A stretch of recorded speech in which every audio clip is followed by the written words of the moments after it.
প্রিয় দর্শক, আসসালামু আলাইকুম। কেমন আছেন সবাই? আশা করি আপনারা সবাই ভালো আছেন। এই তো আমার খামারের সন্ধ্যাবেলার আপডেট। সন্ধ্যা বললে ভুল হবে, কারণ এখন তো প্রায় রাত 7:30 দেখি কয়টা বাজে,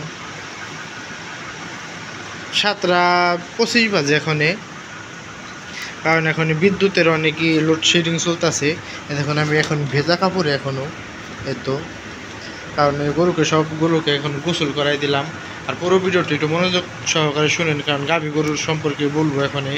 আর এই যে আমার এই কালো গাভীটা সম্পর্কে বলবো। আমার এই কালো গাভীটা এই দুধ দহন করছি কাল, আগামীকাল দুধ দহন করছি। দুধ কিন্তু সাদা ছিল। আজ আবার হঠাৎ দুধ দহন করতে গেছে, এখন দেখি দুধ সাদা লাল হয়ে গেছে, কারণ গেরা দুধ চলে এসে গেছে। কারণ কিছুদিনের মধ্যে বাচ্চা দেবে, কারণ আমার এই গরুর দুধ এই তারিখে কমে নাই, এই যে আরও কমে নাই। কে এ দেখুন, এই যে দুধ চলে আইছে অনেক ওলানে ঢিলা ঢালাই গেলেন, এই তো দেখতে পাচ্ছেন। এই যে ওলানে যে শাল দুধ চলে এসে গেছে, কারণ আর 20-25 দিন লাগবে না, ওই যে বাচ্চা দিবে। আগামীকাল আমি দুধ দহন করছি, দুধ ছিল সাদা। আর আজকে হঠাৎ দুধ দহন করতে গেছে, এখন দেখি রে দুধ তো আসে কেন, লালচে লালচে ভাব আসে কেন। একদিনে শাল দুধ সেরকম দেখা যায়। পরে কি করব, দুধ ফালাই দিছি, কারণ এই দুধ তো আর বিক্রি করা যাবে না। পরে এই দুধ ফালাই দিছি। আর এইটার আবার আজকে দহন করি নাকি, এটা আগামীকাল দুধ দহন করুম। দেখুন আগামীকাল কি হয়, তাহলে এটাও দুধ দহন সারা করে দেবো।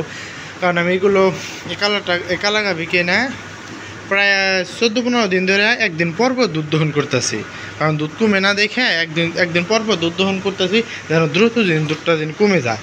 কিন্তু তাও কমাতে পারি নাকি। আগামীকাল দুধ দহন করছি প্রায় 3 কেজির মতো দুধ দহন করছি। দেখি কি সাদা দুধ। আর আজকে দুধ দহন করবে গেছে, অমনি দেখি লাল লাল দুধ। পরে আধা কেজির মতো টানছি, পরে টানি নাকি বসে থাকে এটুক দুধ হয়ে গই না, কারণ শাল দুধ চলে এসে গেছে, বাচ্চা দিয়ে দিবে খুব দ্রুত এই মাসেই। তার কারণে এখন এর দুধ দহন করা বাদ দিলাম। আর এটারও সর্বোচ্চ লান চলে আইছে স্বপ্নরাজের বোন। আর স্বপ্নরাজের মা তো বাচ্চাই দিছে। এই তো আমার খামারে 2টা বাচ্চা, 2টা বকনা বাচ্চা। এই কালোটাও বকনা, আর সাদাটাও স্বপ্নরাজের বোন, ও তো বকনা। আল্লাহ দিলে পার্সেন্টে ভালো হয়েছে। এই দেখুন ওলান এগুলোর, এই তো ওলান, এই যে খুবই ভালো ওলান হয়েছে। এই যে দেখছেন, এগুলোর উলান ভালো হয়েছে। এই কালোটা অনেক চঞ্চল। তাই বলি আপনারা সবসময় গরুকে যত্ন দিন, যত্ন না দিলে বাদে কিন্তু গরু কিন্তু ভালো থাকবে না। ওই যে ক্যালসিয়ামরা ভাবে ওই যে পড়ে যাবে, পরে উঠে দাঁড়াতে পারবে না, এবং কি ওইভাবে শুয়ে থাকবে। কয়েক মাস শুয়ে থাকার পর দেখবেন কি এক সাইড দিয়ে ঘাও হয়ে গেছে। ঘাও হওয়ার কারণে গাভীটাই নষ্ট হয়ে গেছে। এরকম আমাদের এলাকায় ঘুরতেছে অনেক বর্তমানে, কারণ ক্যালসিয়ামের অভাবে অনেক কিছু হইতেছে।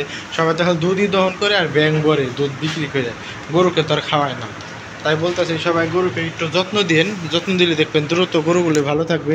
আমার এসে কালোটাকে ক্যালসিয়াম, তারপরে জিঙ্ক, তারপরে বায়ু বুস্টার, ক্যাট বুস্টার, তারপরে আয়রন, মাল্টিভিটামিন, তারপরে আরেকটা আছে সেটা হলো ওই যে রেনাডা D3, এগুলো দিয়ে আমি দ্রুত ক্যালসিয়ামে ওই যে ইটা করে দিলাম, যেন বাচ্চা দেয় খুব দ্রুত ভালোভাবে যেন বাচ্চা দেয়।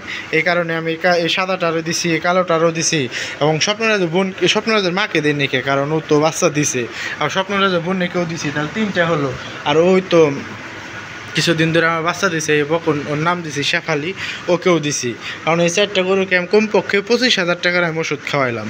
এই যে হাইস্টে 17-18 দিন খাওয়ানো হয়েছে, মোট এক একটারে 17-18 দিন করে খাওয়াইছি। মোট 17 দিনের মতো কোর্স করে সেচ দিয়ে দিছি 4টারে। হ্যাঁ, 4টারে সেচ দিয়ে দিছি। কারণ এইভাবে গরু যদি লালন পালন করেন, তাহলে দেখবেন আপনি খামারে দ্রুত লাভের মুখ দেখতেছেন। কারণ এই 25,000 টাকার যদি একবার আপনি করতে চান, এই যে মহব্বত করতে চান, তাহলে তো আপনি গরু এরকম বানাতে পারবেন না। কারণ এটাকে আমি একভাবে দুধ দহন করতেছি, এখনও দুধ বন্ধ করে নাকি। আশা করি আজকে থেকে দুধ দহন বন্ধ করে দিচ্ছি, আর দুধ দহন করবো না। তাহলে দেখুন কি একটা ওষুধ পানি খাওয়ালে বাদে গরুর দেহটাও ভালো থাকে, এবং কি ক্যালসিয়ামের কোনো কিছু ঘাটতি পড়ে না, পেটের বাচ্চারাও সুস্থ হয়, এবং কি ওইগুলো পেটে থেকে যেগুলো বকন বাচ্চা হবে সেগুলোর পার্সেন্টে ভালো হবে, এবং উন্নত মানের বকন হবে, তো তাকে ভালো বীজ দেন। আর ওই যে ষাঁড় গরু হইলে বাদেও শরীরে মাংস ধরার ক্ষমতা বেশি থাকবে ওদের, এবং এই রোগ প্রতিরোধ ক্ষমতা বেড়ে যাবে। এগুলো করবেন, দেখবেন আপনি খামারও আপনি অনেক লাভের মুখ দেখতেছেন। কারণ এগুলো করলে বাদে খামারের গরুগুলো খুবই ভালো থাকে।